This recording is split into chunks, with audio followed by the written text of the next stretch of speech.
Joey Reason, Bigger Fruit Shop. Get yourself a pickle. Get yourself a boot. Joey Reason, Bigger Fruit Shop. Pickle time is happening. Okay, now explain it. So, like I said, that's what he said.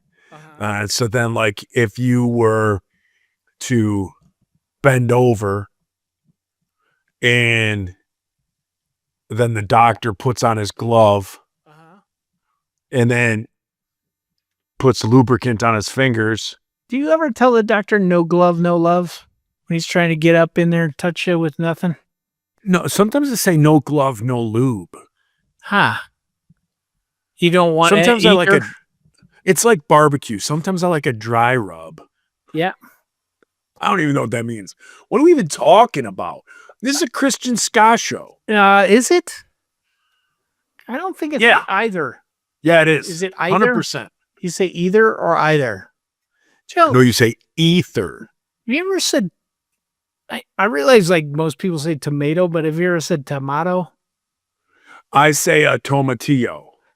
Have you ever caught yourself instead of being like, you want to go shuck some oysters? You're like, do you want to go shuck some oysters?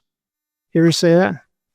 No, I haven't. But that oyster, that is something that certain people say. I would punch that person. I would just be like, let's call the whole thing off. I would say that.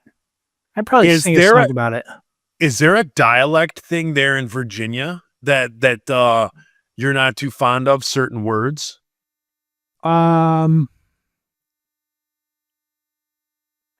You know what? It doesn't bother me terribly. You know what bothers me? How they say Shenandoah.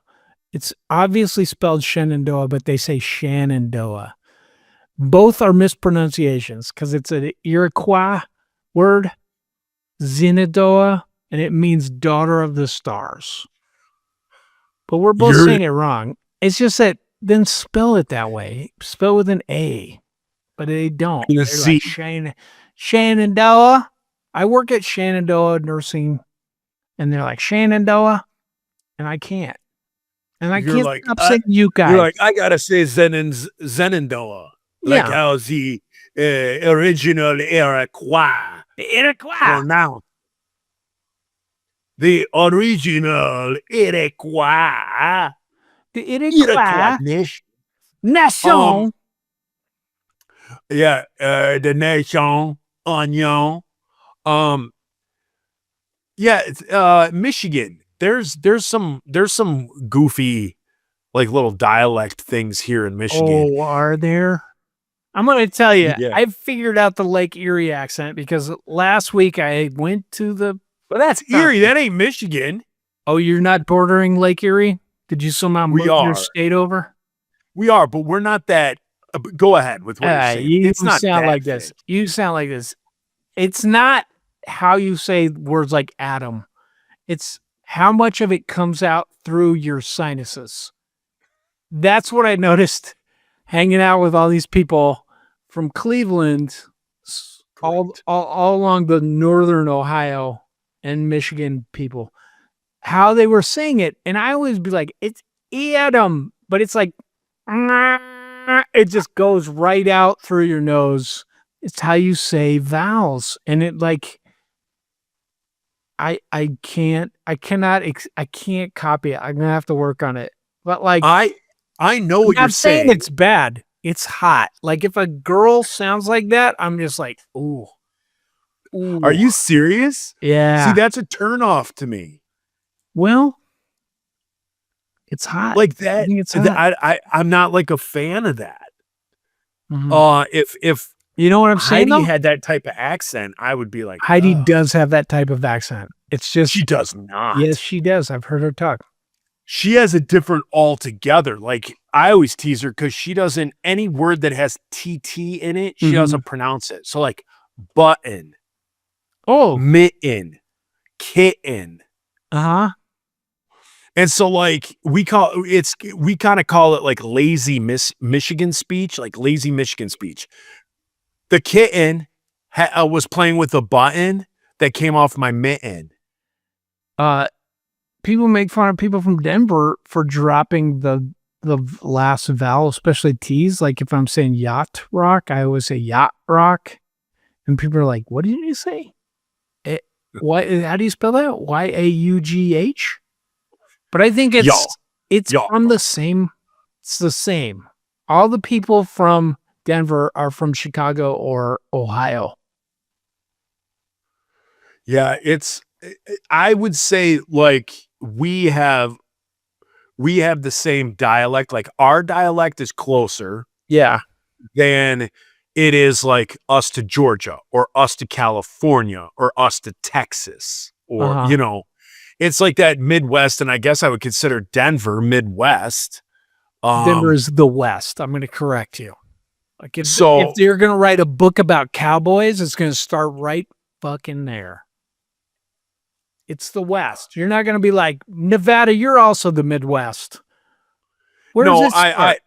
I agree with you. I Okay, do agree maybe- with you. maybe If I it's had like- to, Deadwood, Kansas. You're like, there, start it.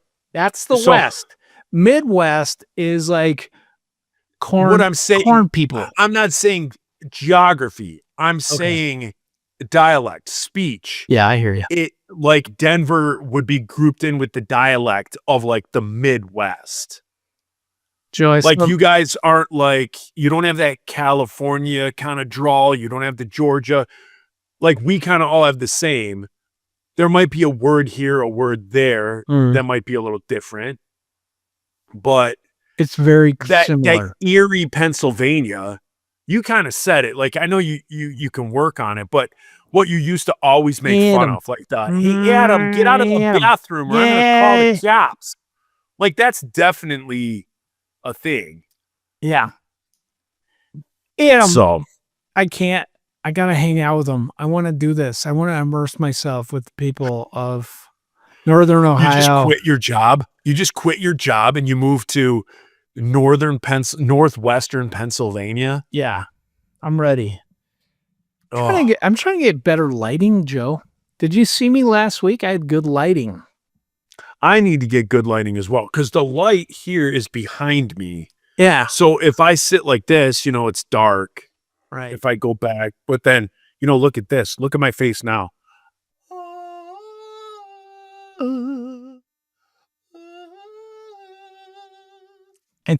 I thought I was speaking to the Pope for a second. I have a show that Heidi and I watched the other day that was fascinating, and I think you need to watch it with your kids because I think it will be fun for them. Okay. It is a documentary that came out last week on Netflix, and it's called Gold and Greed. Okay. And I'm sure you know what I'm talking about. Donald Trump's toilets, his bathrooms. About 10 years ago, Oh. this dude from New Mexico put out a book. And in the book, he put a poem. And the poem is a treasure map to a little wooden box that he hid somewhere in the Rockies. I don't know anything about this, but what? Yes. Yeah. So this dude, he lived a life. He lived a life and he was like 80 years old. And he was like, I want to pass something on. I want to awaken in people this sense of adventure because everybody's inside. Everybody's playing video games and on their phones. So this dude took this. Playing video games. Yeah. And so he took this wooden box and he filled it with like gold nuggets, old gold coins, gold bracelets, all sorts of stuff. And he hid it in the Rockies. And all he said is it's like somewhere in the Rockies. And you had to buy his book, and his book had the book is called Thrill of the Chase. The guy's name is Forrest Fenn. Fenn. Forrest Fenn. You're trying to get people to get out there and looking for it so you can. No, because it gives, if you watch the documentary, Okay. I mean, it doesn't give At it the away, end of but the documentary, you find out that it's been found. so the box is found, correct. Do you at know the end of about the Beale cipher? Yes. Have we talked about this? The Beale, No. Beale cipher. Does it talk about that in that documentary? Yes. Oh, cool. Because it's Yes. fake. I think it's completely fake. But I still want to look for it, and I live near there. Oh, maybe I don't know what you're talking about. In this thing, so in this documentary, guy hides this box full of stuff estimated between $1 and $5 million. Wow. Hides it somewhere in the Rockies. I could use that. Types out his memoir, has his memoir, and says, nobody's going to buy my book, but they will if there's a treasure map in it. So he does a poem, and this poem is 9 verses, and each verse is a clue. Mm-hmm. And so for the first couple years, as this book is taken off, people are getting it, people are searching for this treasure. Then it gets bigger and bigger and bigger. Suddenly he's doing monthly things on Good Morning America. Like he'll do like a monthly clue, like an additional clue. Really? All this stuff. Yeah. And so it got huge. And so this is like, I think where your kids would find it like very cool. It's clean. Like there's a couple of swear words in it, but like, as far as like a family watching it, it's very family friendly. Family. That was very eerie. You did it. I did. You did. And the it, reason Joe. I did it is because I'm a little stuffed up. And so I think that's how it came out that way. And I knew it came out that way because I But, even like, heard it. The guys don't get it so much. Women, it's like Women, it's more straight. of a women thing. Yeah. Oh man, it's so Yeah. hot. So hot. Oh, anyway, so this dude started doing more stuff. 10 years, no one found the box, right? Mhm. No one found the box for 10 years. He was Well, still alive during this? He was still alive. Okay. And I don't want to give it all away. I've already given away a bit too much. But it goes on. But then at the end of the documentary is another mind blower. And Oh. that is what I think your kids would enjoy if they get into the documentary. And I think it's 3 episodes. I think each episode is about 45 minutes. Okay. So you can like watch it in an afternoon, or in the evening or rainy evening, whatever. And so when you get into it with your kids, like even Heidi and I watching it, she's like, who do you think is going to find it? Who do you think? And we're kind of going and we're talking about the clues, what we think it means. And then the end. Boom. Okay. There's some You sort gotta of watch boom. You got to watch it. It's a great, and if you guys are listening, watch it with your family, watch it with your husband, your wife. I'm going to Your watch it with lover. my husband. Yeah. Watch it with whoever, man. Go down to the nursing home, watch it with them. It's a really good, like Netflix. I think their documentaries, they either hit really well or they don't. And for a while, I feel like they haven't been hitting. Okay. But this one's a good one. This one's a good one. Okay. I will watch it. And then Okay. what I was talking about, the Beale ciphers. BEALECIPHERS. Beale ciphers. I don't remember how I figured this out, but like it came out in like 1819, 1821. This guy, before the Civil War, claimed to have, so this is what Wikipedia says. The Beale ciphers are a set of 3 ciphered texts, one of which allegedly states the location of a buried treasure of gold, silver, and jewels, estimated to be worth over $43 million as of January 2018. Probably not so much anymore since the market tanked. Thank you, Donald Trump. Comprising 3 ciphertexts. The first, unsolved text, describes the location. The second, solved ciphertext, accounts the context of the treasure. And the third, unsolved, lists the names of the treasure's owners and their next of kin. So one was solved, and it was like, forget, like you could you could figure out, it was just like numbers, and you could figure it out by looking at some book, like it was the Bible or the Constitution. And you'd be like, okay, the 143rd word is this. The second word is this. Second word is this. 149th, this. And then it listed out like what it is in Bedford County, Virginia. So a lot of people think it's fake. Like this guy was just trying to sell this pamphlet off by saying, hey, here's a way to find hidden treasure. But there are a ton of people that claim like they've deciphered it, they found it, they dug it up, it's real. Then there's tons of people that keep looking. It's so like if it's fake, this guy, I hope he got rich off of it because it really got in people's heads. It's still in their heads. Same with this one. Yeah. Same with this one. You'll see in this documentary that like people can't let it go. No.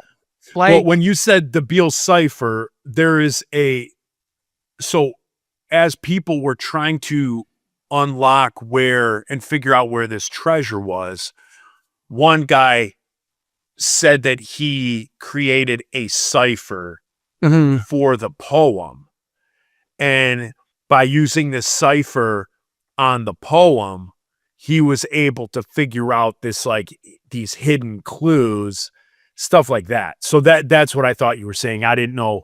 I thought it was called a Beale cipher was the name of a cipher. No, it is. And I imagine that this probably inspired that guy.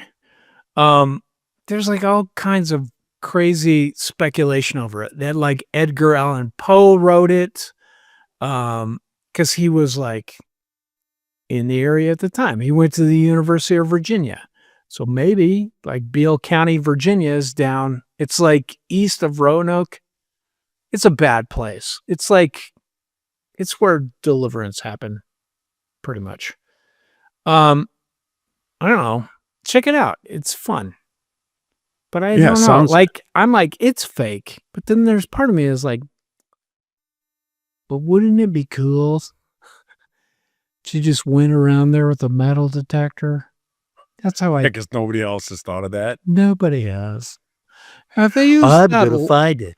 Have they used that weird radar thing yet on Beale County to find out? You know what they found out? The chambers under the pyramids. Have you heard about that? I recently received my metal detector from my JCPenney Christmas catalog. And I'm looking to break this thing in.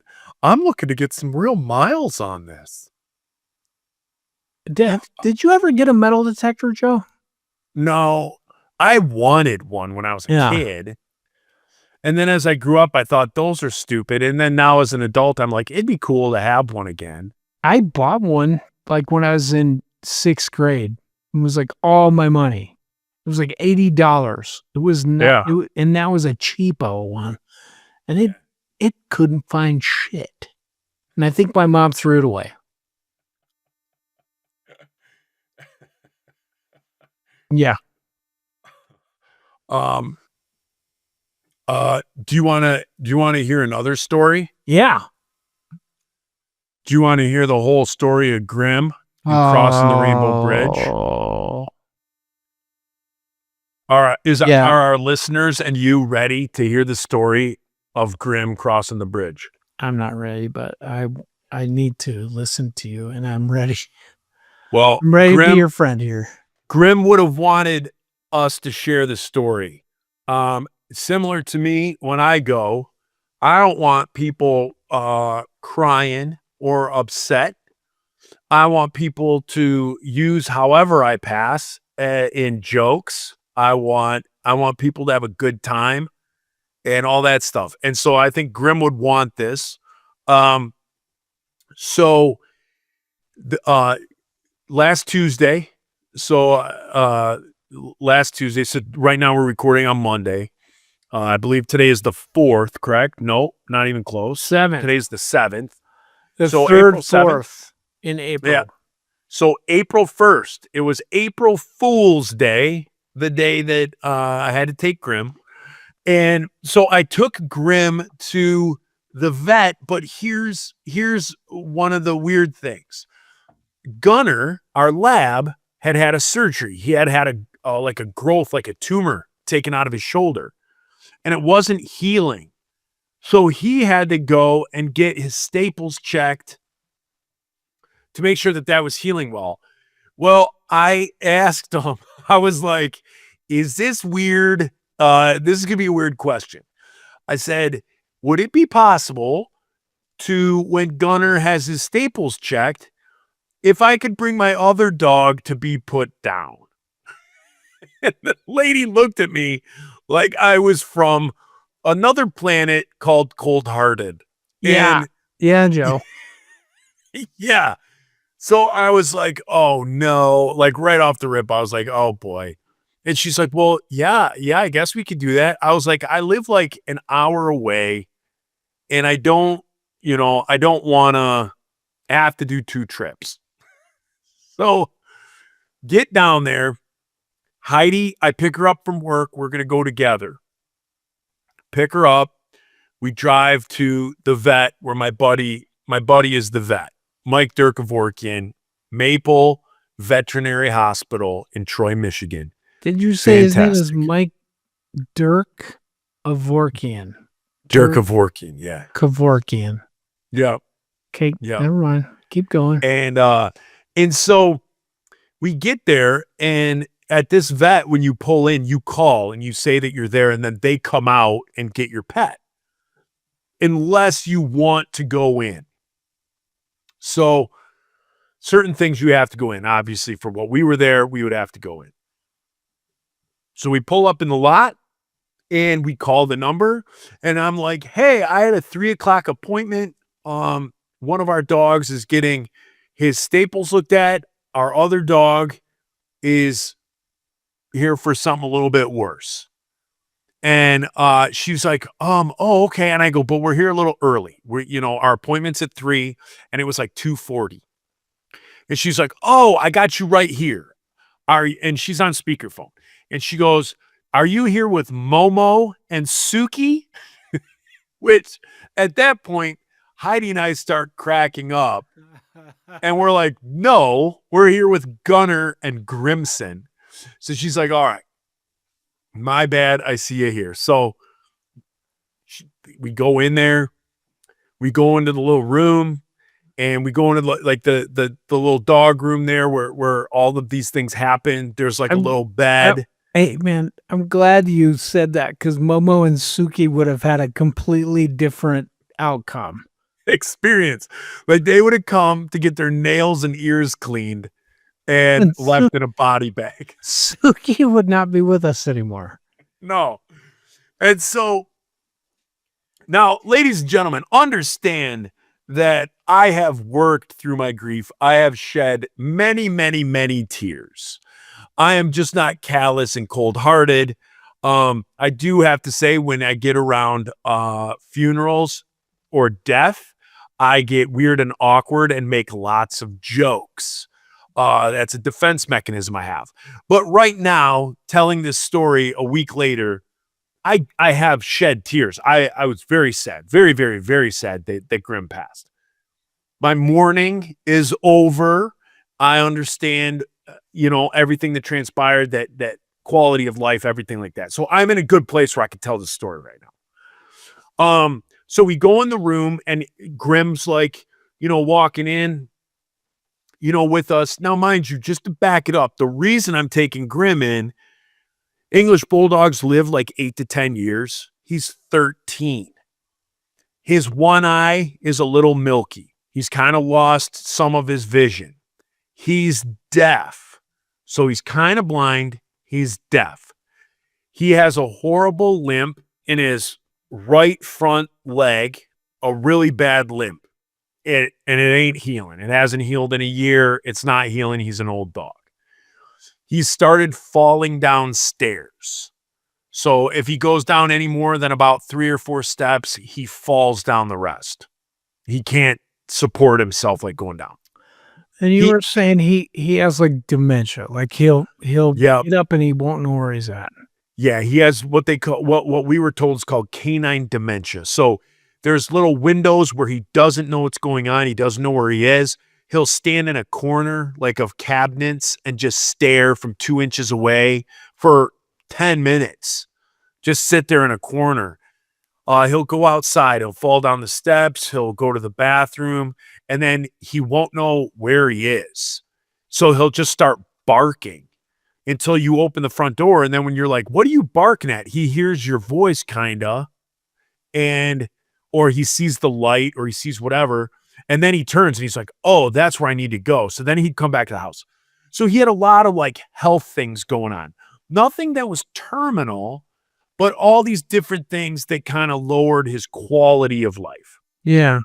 So we make the decision, are we just going to let this keep going and his quality gets worse and worse and worse? And then I'm taking in a bag of bones, or I'm taking him in when it's DEFCON 5, like all of a sudden 2 in the morning, he's pooping blood. Like what's going to get worse? Like you know what I mean? Like, I don't want him to wait until he's at the very end of his life. Like, let's do this controlled and let's do this logically. So we take him in. So we get in there. The technician comes in to explain to us what's going to happen. She's like, we're going to take Gunner.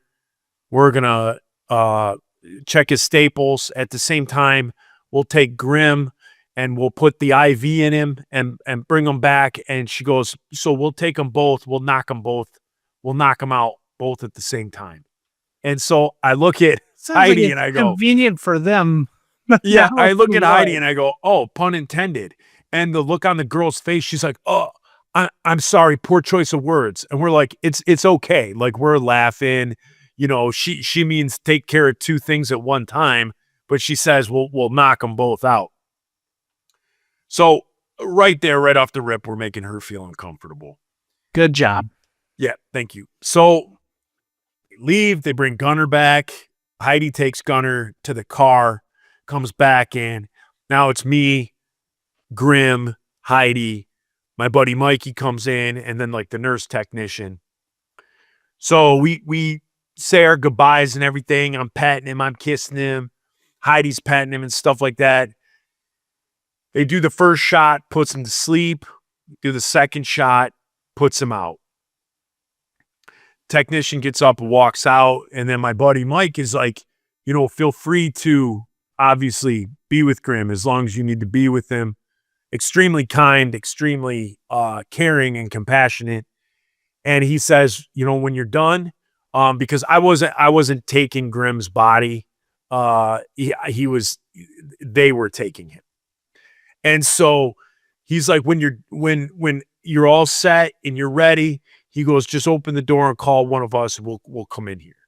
And so, of course, being in this awkward, weird, deathy moment where I have to crack jokes, there was a large trash can in the room, like a large metal trash can with a flip top lid. So I made the joke of, before we leave, should I put him in the trash can? Like when you're leaving McDonald's and you just kind of put your food in the trash. So I made that joke, caught him off guard, definitely caught Mike off guard. And then when he realized that Heidi and I were nervous laughing, he had a pretty big nervous laugh. So we're like, all right, ha ha ha. So we're in there. We do our thing with Grim. We love on Grim. And then it's time. It's time for us to go. So we open the door and call him, and she comes in and she grabs Grim, and we leave. And we're crying and we're bawling on the way home. And we have about a 45-minute drive back home. We get all the way back home and we are here 10 minutes and we're quiet and we've been crying and we've been going through grim memories.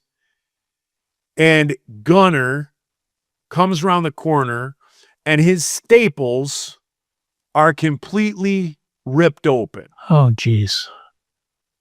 So we have to now call the vet. We go back to the vet clinic. We have to load him back up. They're closing. They're like, bring him in. Our doctor will stay here longer. We got to load him back in, drive 45 more minutes. He has to go in for like basically a quick surgery. They had to spend about 20 minutes, half hour, where the staples removed. They had to stitch them all back up because it didn't heal right. Okay. Got that all taken care of. Able to get back home. And then it's the walking in and it's like, okay, now we have Grimm's bed. Now we have Grimm's food bowl, water bowl, those things. Figuring out what we're doing with those. Again, crying. And talked about him some more. Had the whole Gunner issue going on that we had to deal with that night. And then by the end of the night, I think I was good. And woke up the next day and obviously miss Grimm with all my heart. Have his collar hanging from my rearview mirror. But it was done. And it was like, I think to myself, because my biggest thing was like, am I making the right choice? Like, am I making the right choice? And wholeheartedly believe I did. Like, after it, the day after, 2 days after, now the mourning and the hurt and the pain of having to put him down is completely gone. So now it's just the memories and the stories and the jokes and, you know, all of that and all the goofy stuff he did and the stuff that got him in trouble, all that. But that was Grimm. That was his last day. And I posted pictures on Instagram of like the first day I got him. And like the last 3 photos were like the last 3 photos that I took of him. He was like out on the deck and then, you know, all of that stuff. So for those of you that over the years that have watched this show, that have listened to this show, that have looked at social media and seen me with Grimm and saw us interact with Grimm and pull him up and put him in front of the camera, Grimm has, I don't know if he's gone on to a better place because I don't know if animals do. I know we've had this discussion before, but I don't know if I'm sold on it. But he was a good freaking dog, and it was a funny last day, and he was a good dog. He was a great dog. So that is, yeah, there you go. Well, we'll tip some up to him. He was a good boy. He was. I'm touched that you right now are sad for Grimm. That makes me, I know it sounds weird, but it makes me feel good. It makes me feel good that Grimm touched that many people. I had a lot of people on social media and stuff reach out and say, "Oh, he was a good boy. I love that dog. I love seeing him." He was a good boy. And it's great. It makes me realize what a dick I am that when other people's pets die, I don't reach out to them like people reached out to me. So, yeah, it made me see like what a jerk I am. But yeah, well, I'm sorry to bum you out. I thought you'd find some kind of humor in the story of his last day. We thought it was funny. Heidi and I still chuckle about it. I think it was hard, Joe.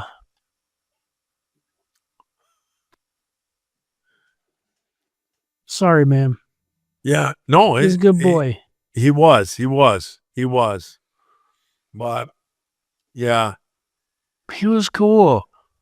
yeah, he was great. And I got him, when he was 3 years old, and I got him at a time like, when I think about the last day, if I want to, I can flip that switch and get emotional, but I compartmentalize. But when I think about the first day and why I got him, like that can choke me up. But it was, I think I told you, if I didn't, I'd told someone recently, but it was like when I got him, I had just gotten divorced. And it's Yeah. like you suddenly find yourself alone certain nights of the week because a judge has told you that you can't see your kids on those days. You know, it's not your day to be a dad. And you come home to an empty house and it's just you in an empty house. And I was like, I can't do this. I need to come home to I need to be able to talk to someone. I swear I was almost going to buy a volleyball like Wilson, and I needed something. And Gotta- so, You got a bet upgrade on a volleyball. yeah, I got a great He upgrade. was so cool. Yeah. And, you know, and so Grim came along and was freaking rad. Like, ruined so much stuff. He ruined so much stuff. I You know, wasn't there he- for that. That's why I'm crying. And it wasn't Yeah. my stuff. No, yeah. But even the stuff he ruined, you know, you can like laugh about. He's a dog. He's a bulldog. I just Well, saw you you know- fishing him out of the lake because he was Yep. too dumb Yep, to know he couldn't swim. He loved, so one of the things that he loved doing, he loved going to a beach and he loved walking out into the water to where it should be over his head. But he kind of sat back on his back legs to keep his head above water. And then he would use his paws to find big rocks and he would pull the rocks up onto shore, yeah. you know? And so I think you saw that up I north. saw it. It was Yeah. so cool. Yeah. And I do have a few videos of that. And it was just funny. He was just a good dog. He listened. You know, I could take him anywhere off a leash and he wouldn't take off running. He just stayed by. I mean, he wasn't going to run, period. He's a little bulldog, but he just stayed by me. And, I remember when I first got him, I'd flip him upside down, like on his back, and I'd hold him and I'd rub his belly. Well, what I didn't realize with dogs, I've learned this since, is that that's a major trust thing. And so a dog, so when I first got him, I'd be like, here, get on your back. I'll rub your belly. And he fought me. He did not want to be on his back. But like over the weeks and months of me owning him, he would let me do it. And then it just got to the point, I mean, these last 5 years, he would come to my feet and he would growl, like he would make this grunt noise, which it was almost like something was annoying him. And I realized about 5 years ago, he wanted to be held. So he would come up to me and just grunt like a pig. And I'd flip him around, flip him over on my back, and then I'd rub his belly and he would go to sleep. So when you see the photos on like my Instagram or Facebook, I have tons of photos of him on his back because he would love just me holding him. He'd put his face in my neck and he would be out cold, man. It was fantastic. And those were the nights, you know, those were the good ones where, you know, you're home alone and you have this little fella, and he went with me from house to house, and every move, every step of my life, whether it was a good choice or a bad choice, he was there. And I made I think in my last Instagram post, I said it, I repeated it, but I'd said it to Heidi first, was that, you know, when you adopt an animal, they talk about your animal finding their forever home. And Grim, you know, moved in with me and moved into about 3 different places as my life changed and went up and down, and moved into one place and left and moved into another place. And then me and Grim found our forever home with Heidi. And so these last 4 years, these last 3 years, he's had a steady house and love and a huge yard and just a great life, just an absolute great life. And so he went out on a good note. He didn't go out completely blind. He didn't go out completely deaf. I mean, probably 90% deaf, probably 50% blind. But, you know, he was able to walk in there and he wasn't crying in pain or anything like that. So he lived a good life. He was a great dog. And so all of you that has shared in his life with me, I wanted to kind of tell you about the last part of his and how that all went down. To me, it's not a horrible thing. So I'm sorry if you're hearing this and you're not laughing along with me. I hope you don't think I'm cold-hearted, because that's like I said, it's not how I want it to come across. Like, he was a great dog. He was a great dog, and we just had fun. And so I've processed already. And and now can just look at it for what it is, and the funny moments. Even on his last day, the funny moments were pretty good. I have not processed it yet. No, apparently you're shook. I didn't think it'd be that way. Now I feel bad. Sorry, buddy.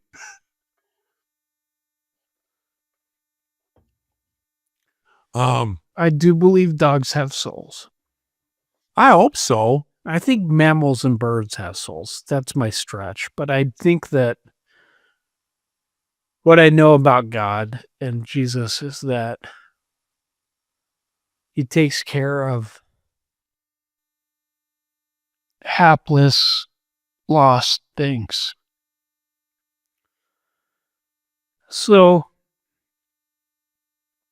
I hope it's stupid to be like, those things don't have souls. Like, there's something in there. There's a personality. I think that we as a culture, especially Christians, have gone that way because it's easier to kill animals for food. But we're past that. Like, you can let go of that. You can think that God is good enough that your dog's going to be there. Yeah, I hope when I get there I hear some barking. Well, he didn't really bark. I hope I would hear some heavy breathing and some snorting, and turn around and him and my other bulldog Abe would be there. I just don't know if they will. I would hope. I don't see what, I'm kind of like on the fence. Like, I don't, if Why they not? are awesome. Like, what? Why not? Is God not good? Yeah. I mean, sure. I can't argue or disagree either way. I guess I just don't have an opinion on it. If it is awesome, if not, I get it. I know we've had a big, deep conversation on it before, and I was with you. I remember when we actually had the episode where it was our main topic and you talked about it. I remember that, but, and I was with you, but I guess I kind of forget most of the main points now. Well, I mean, Hey, like we in Revelation, gotta- it talks about Jesus coming back on a horse. So what, is that figurative, or like, our horses at least in heaven? Like, why would that be in there? Like, if other animals aren't? I don't get that. Like, why do we do this? Why are we like, yeah, people have souls, but these fuckers don't? And that's so we can kill them and not worry about it. I don't think that's it. I don't think that's it. Like, I don't know if it's so we can kill them, right? I think we justify it in that way. Like, we are okay with killing animals, and that's part of it being okay, is we're just like, well, they're not real. They're just like, it's just, they're alive, but they don't have souls. And I think we talk about that like that so we can kill animals. And I'm not saying killing animals is wrong. I'm not making that stretch, but like, I think we take that stance, especially in Christianity, because it, for millennia, has served us to survive. Like, to be like, yeah, we have to survive. We have to kill this animal. Yeah, I mean, I understand what you're saying, like for a farmer, right? Like for someone who is like a pig farmer, like that would be pretty brutal for that guy to think that every single pig that he's slaughtering Like that would be brutal. So I get that. I would think I'm the minority when it comes to pets.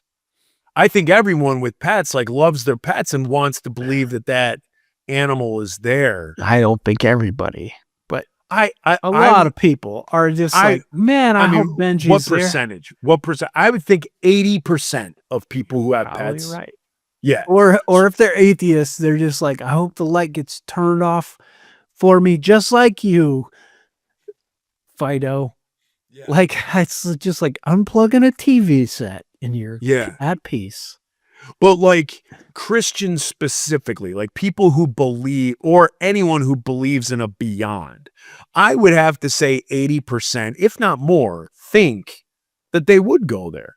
I think I'm just the dude, like I think I'm just in the minority. And I understand that. That kind of thinks, maybe. Why I do don't you know. think that? I don't know. What is it? Think about it. Let's talk about it. All right, ladies and All gentlemen. right. For our name level supporters with Patreon, we want to thank you so much for giving your dollars and cents, SCENTS, to What? us. I get what you're doing. Yeah. I think my whiskey might be kicking in. Jeez, Joe, keep it down. All right. Quit getting Amelia so rowdy. Bedelia Thompson, Amy Pudermobile Landers, Anatomical Reference. Andy Myers will miss you, Lisa, the fans fan. Well, now I want to know more about who this Lisa is. Andy Myers, you need to contact us so we know who this Lisa is. Do you just miss her because she moved away? Do you miss her because she passed away? Who is this Lisa? I need to know more about her. So Andy Myers, let us know who this Lisa is so we could celebrate her. Who is it? Anthony, I don't know how to change my name, Cortez. Oh my. This is the best one ever. Oh my. Ben Insider. Spelled INSYDER.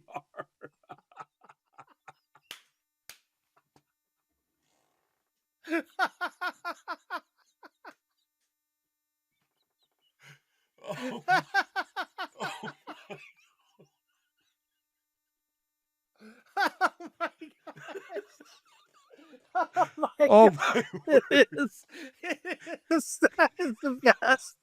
That's the best one of all time. Oh my gosh. That's fantastic. You win. Holy cow. Benjamin Lewis, Bill Shannon, Brian Fisher, Broken Strings, Brian, Bryce Turner, Buddy Van Steen, Burt Macklin, Carly Jane Cisco, Chad Has a Hog. Cheers to Lisa. I am so grateful I got to see 5 Iron Friends with you in Chicago. I miss you. From Missy. I need to know more about this Lisa. Okay. Chris Prose, Christy Hale, Dan Stemple, Daryl Lowen, Dave. David is that guy new Lodi. David Love, David Vossel, Derek Bond. Derek, don't call me Freud Sigmund.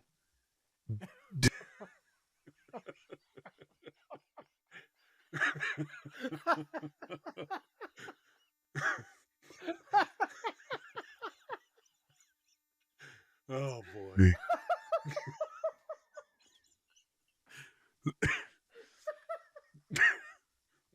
Dildo Baggins.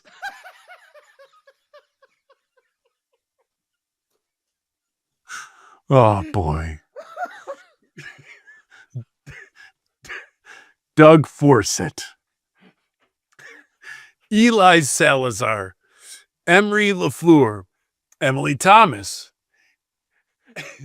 Evan Girthier Brooks. No, it's even girthier. Oh, even Girthier Brooks.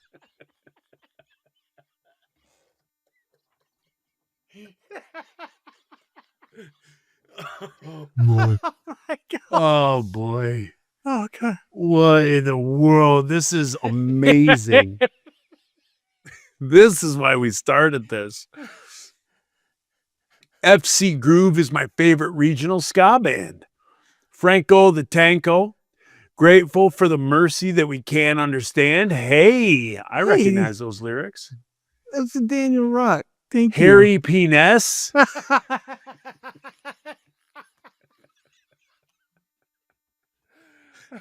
Lord, Having we're just ska in your- grateful for the mercy that we can't understand. Followed by Harry P. Ness. Having ska in your obituary was a boss move, Lisa. Oh my gosh, we need to know more about Lisa. Yeah. I don't know who they're talking about. Heather Ford, I'd rather not say. Jared Boderoff. Jared Cramblett. Jason Paulo. Jenny Blake. Jeremy Thomas. Joe Curtis. Joe Hellman. Hellman or Heilman? Hellman? Heilman? It looks like H-E-L-L. Hellman. I don't think it's an I. Josh Fennel. Josh, that was my nickname in high school, Post. And Katie Bot Nickeltron. Okay. Sorry. Ken Kazapla. Kevin Duff. Kevin Ness. Kevin Porter. Kristen Diesel. What happened to Don't Call Me Shaq? Kyle. Laura is love. Lisa is writing the upbeats. It's Lisa. What's her last name? Hold on. I don't know. I don't know who Lisa is. She was one of our patronizers and she passed. And she was at the last Five Iron show that we played in Chicago, and she was in a wheelchair. And I remember she was like, let's take a picture. And then she stood up and I totally gave her shit about it. I was like, oh, were you just faking it? Oh, I know who you're So- talking about. Because I think she's on. Let's see. Guys, thanks for- Pickle and Boot Shop. All these shout outs to her. Lisa is writing the upbeats. And Lisa's joy towards ska and FIF made me feel like a kid again. Lisa will forever be the coolest. This is awesome. Martin Heck Anus. yeah. Matt Douglas. Matt Egelhoff. Mike Shields, his ears from FIF. Mr. Jason, shut up and take my money, Davis. Nene Ipske. Nate Phillips. Nick Butterfield. Nick Frazier. Nick Reyes. Down Nicole goes Bauer. Frazier. Patrick Johns. Paul Peterson. Phil. Raven Dork. Reed Young. R.I.P. Lisa. Rob Phelps. Save Grimson. Oh. Hmm. Oh, Shawna bit too late on that Walker. one. Bit too late on that one. Silent, but definitely not Deadly Steve. Sonny Johnston. Sonny Johnston Fan Club. Steven Seberg. Stephen Morrow. Stewart of the Earth. Super Dave. Tim Payne. Tim Premiu. Todd Grassman. Twanto. Tyler McDonald. Tyson Stegall. Ultimate Girthiest Brooks.